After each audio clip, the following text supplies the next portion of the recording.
Christina's heart began to beat fast as she neared the house of her mother.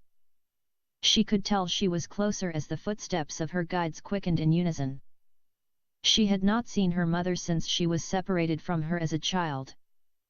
She did not expect her mother to recognize her after so many years. All she longed for was to hug and kiss her mother. She had very few memories of her left. It was she who took her to that hellish country of the Arabs. It was she who had abandoned her to the whims and fancies of the evil Saudi. It was only when she found out that her mother had been falsely accused of all her crimes did her mindset change to allow her to see the truth. Her mother was just as much a victim as she was. When she finally came to learn of her mother's sacrifice of love for her, she finally understood the kind of noble heart beating in her mother's heart. Christina was surprised when she saw the house the boy pointed out. He announced the place where Begum Rehanaji lived with her husband, the Mullah Sheikh Uldin Khan. It wasn't a chawl. It was a big house built out of concrete, cement and bricks. It was two-story building, but looked like skyscraper among those small shawls. It was a combination of 3 houses joined together. It had 3 outside doors, and the boy helpfully pointed out the door to the home of Begum Rehanaji. When Christina asked him about the other 2 doors, he said to her they were the doors of the other 2 wives of the Mullah Sheikh Uldin Khan. She wondered as why her mother would agree to marry a man who had other 2 women. She thought that she might have agreed to marry him because of his religious status or because she was a divorcee with children. Christina worried about the reaction of her stepfather when he would see her in her Western dress. Being a religious man, she expected that he might not approve her tight jeans and t-shirt. He might ask her to put on Islamic clothes like all the women had on. She thought that her mother might not like her dress too. She wished that she could borrow an Islamic dress from one of those fully burqa-clad girls who kept following her all the time. When they reached the house, she asked the boy to knock on the door to her mother's residence. The boy refused to do so. He told her that the Mullah Sheikh Uldin Khan would not like any man to knock on his door or visit one of his wives. So, Christina gathered her courage and knocked on the door of Begum Rehanaji. She expected her mother to show up any moment, but after a few minutes she saw the door opening and there stood a big man. He was huge and had very long beard. He looked like the Taliban terrorists that she saw every now and then in Western clips. As a matter of fact, the Mullah Sheikh Uldin Khan traced his ancestry to the Mughals and proudly claimed in his sermons that he was a direct descendant of Akbar the Great, Babur, Timur, in English known as Tamerlane, and Genghis Khan. From the founder of the Great Mongol Empire, Genghis Khan, which means King of Kings, the Mullah Sheikh Uldin Khan claimed to have acquired his royal last name, Khan. If it wasn't for the accursed British who abolished the Mughal dynasty in India, repeatedly claimed the Mullah Khan in his sermons, I would have been a Mughal emperor today, and I would have ruled India from Kanyakumari in the south of India to Kashmir in the north and from Calcutta in the east to Mumbai in the west of India. The mullah's face was devoid of any friendly gesture. He rather looked serious and angry. He was carrying prayer beads in his left hand and a big stick on his right hand. He screened Christina from head to foot before he asked her in a harsh voice, "What do you want?" His harsh voice and the fierce in his eyes tempted Christina to run for her life, but somehow she stood her ground and answered his question. "I have come to meet Begum Rehanaji Sheikh Uldin Khan." "Who are you and what is your name?" "My name is Christina Fernandez." "Are you a social worker?" Religious leaders, politicians, and police officers in India scare of social workers more than they scare of Satan. "I am not." "What do you want from my woman, Rehana?" "I am her daughter and I have come to see my mother." "What have you said?" "I am Rehana's daughter. My wife never had a daughter in all her life." "Maybe she did not tell you about me, but I am the daughter of her first husband." "That couldn't possibly happen. Your name is Christina and you look like a Christian woman and my wife is a Muslim." "I was a Muslim too, but I have converted to Christianity." The mullah Sheikh al-Din Khan felt as if the devil had appeared to him in the form of a female creature and about to tempt him to eat from the forbidden tree. Wherefore, he decided first to ask his Allah's protection from Satan before he would carry on a stand-up fight with him. Aozabil alamina al-shaitan al-rajim, I seek refuge in Allah from the stone Satan. May the curse of Allah and his angels and all people be upon you. Go away, you accursed Nasrani, Christian woman.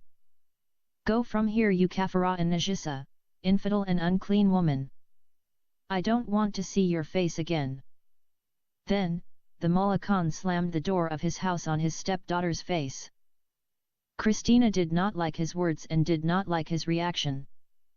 She decided to challenge him and force him to call her mother to meet her. She knocked the door even harder than before, agitating the man, her stepfather. The Mullah Sheikh al-Din Khan reopened his door, and when he found Christina still standing there, he yelled in her face. I have told you, go away. I don't want to see you again standing in front of my house. I haven't come to see you. I have come to meet my mother. I have the right to see my mother, and my mother has the right to meet me. You have lost the right to meet any Muslim person. You have left Islam and become an apostate. I am telling you for the last time, go away from here. I don't want to see you in this Muslim town again. I am going from here directly to the police. I am going to complain that you have locked my mother inside your house and you haven't allowed her to meet her own daughter. The Mullah Sheikh al-Din Khan ignored the threat. He looked at the young boys who were standing and forming a half-circle around Christina and said to them angrily, is this the way you would like your mullah to be insulted and challenged by a filthy murtada and kafira, apostatized and infidel woman, and all of you are standing and listening without doing anything? The words of the angry mullah became like a fatwa, a religious decree usually issued to instigate violence against an enemy, which suddenly changed the attitudes of the young boys towards Christina. Before they were lusting after her semi-nude body and beauty, but after they heard the fatwa of their religious leader, they felt they had been given a license to carry out heart's content. They understood from her conversation with their mullah that she was a Muslim before and she had forsaken Islam and became a Christian. They also understood that she fooled them and made them believe that she did not know Urdu, but her conversation with their religious leader revealed that she was speaking perfect Urdu, and that proved she was born a Muslim but forsook Islam and became an infidel dog. Wherefore, lusts were mingled with religious frenzy. All of a sudden, the Muslim boys attacked the defenseless girl, like a pack of male dogs that had a female dog cornered with no means of escape. Their unexpected action made Christina to believe as if those boys were suddenly got possessed by demons of rage and lust. One of them jumped over her and grabbed her t-shirt and tore it into two halves. Another one joined him and began to pull down her jeans. They were like two mad dogs tearing the flesh of a prey. Yet, another one caught hold of her bra and snatched it off of her chest. Her breasts popped out immediately. When her shoulders, chest, and breasts were fully exposed, the boys became like hungry wild beasts that saw meat uncovered before them. When Christina overcame the shock, she discovered the upper part of her body was fully exposed. She started to fight back and push away the hands that were trying to pull down her jeans. When she realized that this was not a battle she was about to win, she began to scream at the top of her voice. She hoped that her mother would hear her screaming and come out for her rescue. After he farted out his satanic fatwa, the evil Mullah Sheikh al-Din Khan had already retreated and closed the door of his house. Christina's cries for help made many women and men to come out of their shawls. They were shocked when they saw the half-naked girl was surrounded by more than 10 boys who were trying to strip her clothes off. The boys managed to remove her shirt and bra, but could not pull out her jeans. Luckily, the jeans was built to take abuse, and the zips, buttons and rivets held tight. Nevertheless, 2 tough boys knocked her down and jumped over her body and continued their efforts trying to strip her fully naked. Those 2 boys had come late and joined the group without Christina noticing their presence. They were big and tough and looked like two lions, and the other boys like dogs compared to them. They were so blinded by their lusts that they felt nothing could stop them from raping the Christian girl in broad daylight and before all the astonished onlookers. Christina gave up hope and knew she could do nothing to prevent those human beasts from raping her. In her desperate condition she wished the earth would open and swallow her up alive. She had never expected that one day she would be so humiliated and publicly abused and raped. She just continued to cry and begged the women to come for her rescue. When no one came for her rescue, Christina remembered God and offered a prayer to him. An old woman suddenly stepped in and began to shout and push away those two boys from Christina. Her noble action led other women to join her and force the boys to desist. Then, the same old woman removed her black burqa and handed it over to Christina and told her to stand up and wrap it around her exposed chest and breasts.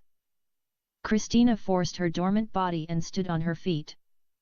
Then, she donned the burqa and covered her entire body. She was shaking like a reed and her entire body was bleeding and sweating.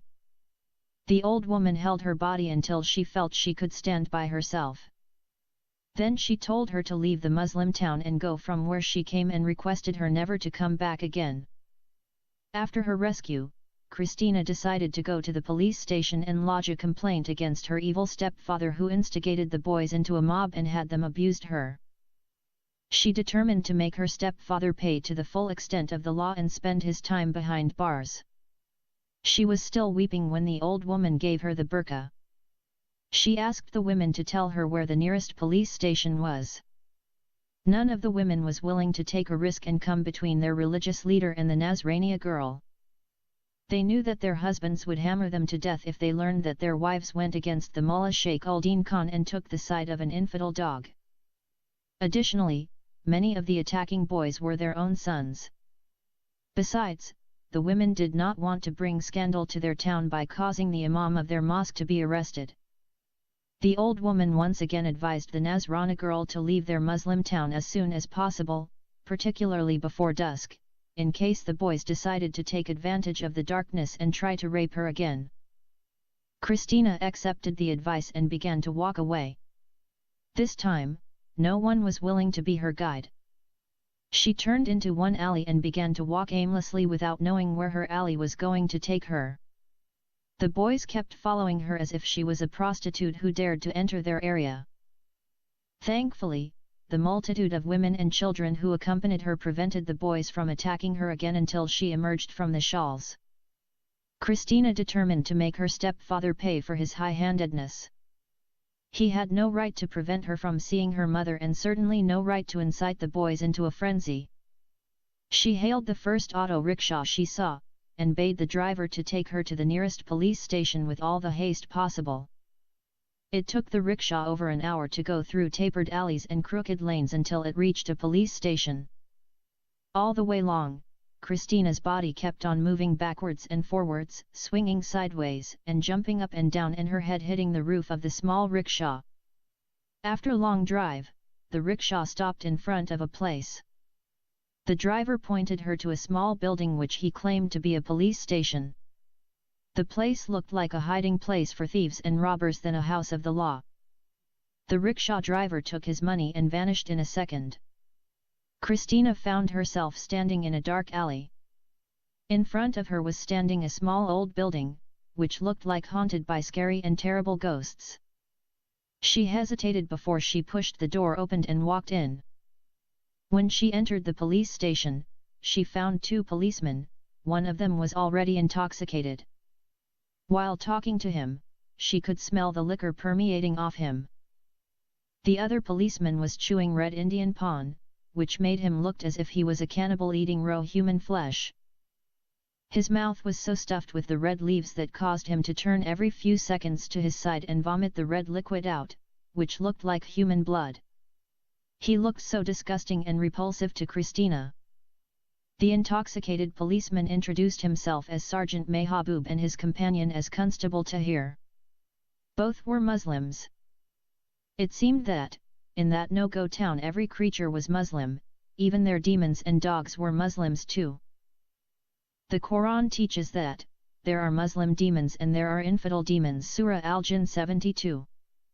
Muhammad claimed that, one day he met a group of jinn, demons, in the desert, and when they heard him reciting the Quran, they liked it and embraced Islam and became Muslim demons.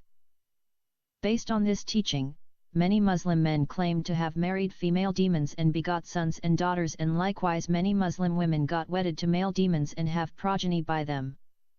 They said further that, no one can see those Muslim demons except their human husbands and wives. The Sergeant Mahabub began to ask Christina embarrassing questions. Christina told him that she came to lodge a complaint against the Mullah Sheikh Uldin Khan. The reason of her complaint was that he forbade her to meet her mother, who was one of his 3 wives, and that he encouraged some boys to rape her. How many boys have raped you and where have they raped? I don't know how many of them, but around 10 boys. It was in front of the mullah's house. Have all the 10 boys raped you or some of them? Yes, all of them tried to rape me. You just told me they have raped you and now you are saying they tried to rape you. My question to you, have they raped you or not? They have attempted to rape me in front of many people. If my jeans wasn't securely fastened to my body, they would have pulled it out and raped me. How come you are a Muslim girl and wearing jeans and shirt underneath your burqa? Christina hesitated to answer his question. His question had a catch in it. If she would say that she wasn't a Muslim, then he would say, why you are putting on a burqa? And if she would say she was a Muslim but converted to Christianity, he might turn against her and might fix her with a false charge and lock her up. She remembered the reaction of the mullah when she told him about her conversion. Therefore, she preferred not to respond to that tricky question. When she remained silent, the sergeant looked at her for a while and then asked her, "Are you a prostitute or street girl?" "I am neither. I came to visit my mother, but her wicked husband, the Mullah Sheikh Uldin Khan, did not allow me to see her. He told the boys to attack me. Istighfirullah, I ask Allah's forgiveness. How dared you call our righteous Imam, the Mullah Sheikh Uldin Khan, a wicked man? Are you a Nazrani, a Christian infidel, or a Hindu polytheist?" The other policeman was listening and writing down what Christina was saying. When he heard her unacceptable remarks about his religious leader, he stopped his writing and looked at her with very angry face. Then, the angry constable, Tahir, shouted out, "Do you have any proofs that those Muslim boys have raped you?" "Yes, I have. They have torn my shirt and pulled out of my chest my bra." "Can you open your burqa and show us how they tore your shirt?" resumed the intoxicated Sergeant Mahabub. "I can't do that, sir. I will remove my burqa in the presence of a female police officer or in the hospital to a female doctor or nurse." "You have to show us your torn clothes now," shouted again, Constable Tahir. "No, sir. I am not going to show you my body. We are policemen and we have the right to see how your clothes have been torn," insisted the drunkard policeman. Christina was as a frightened deer that ran from ravenous wolves and sought refuge into the den of 2 hungry lions. Or like an innocent girl who ran from her evil stepfather and looked for justice from dangerous gangsters. In the third world, the most dangerous person for the woman was the policeman. In that part of the world, a girl could be raped by policemen inside a police wagon. In Mumbra, men saw in the unveiled woman nothing except an uncovered meat, and believed it is their divine right granted to them by their God Allah to devour it. This is so especially when the victim isn't a Muslim girl. Christina understood that those policemen were trying to take advantages of her situation. It was already dark and the police station was located in an isolated area. There was hardly anyone to be seen in that place. Christina stood up and tried to walk out of their small office. When she turned her back and about to walk out, the intoxicated Sergeant Mahabub held her from behind and closed her mouth. The constable Tahir pulled out her burqa and left her with her torn shirt and jeans only. She had no bra on her breasts. The entire upper part of her body was exposed again. The sight of her exposed breasts drew those wicked policemen extremely crazy. They became like ferocious animals that saw fresh meat uncovered before them. They violently twisted her hands and forced her to kneel down on the floor and pulled out her jeans and her underwear.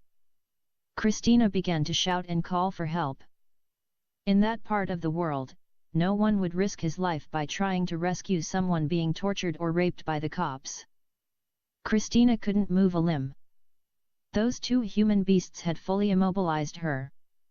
Like wild beasts that caught hold of a defenseless stray deer, the two vile policemen began to devour Christina's body as if they had never touched a woman before. She thought that she would not survive the brutal way those two human beasts had raped her inside their police station. In her desperate struggle to stop them from raping her, Christina remembered how her mother was raped many years before in the desert of Saudi Arabia by two wicked Arab police officers. She felt as if it was a curse passed from mother to daughter. Christina could not stand the impact of that vicious assault, for even a few minutes. Her body was fully crushed beneath the heavy weight of those violent men. She lost her consciousness before they raped her. Nonetheless, her lifeless body did not stop them from carrying out their evil act. After violently and repeatedly raping her, the two policemen took her in their wagon, drove many miles away from Mumbra town, and threw her unconscious body in the jungle. They concluded that she was already dead and hence they did not see the need to murder her. In that lonely jungle, they knew that no one would come there to find her body. Therefore, the two evil policemen just dumped her remains on the open without bothering themselves to bury her dead body. After that, they drove back to their police station, chatting and cracking jokes to each other as if nothing had happened.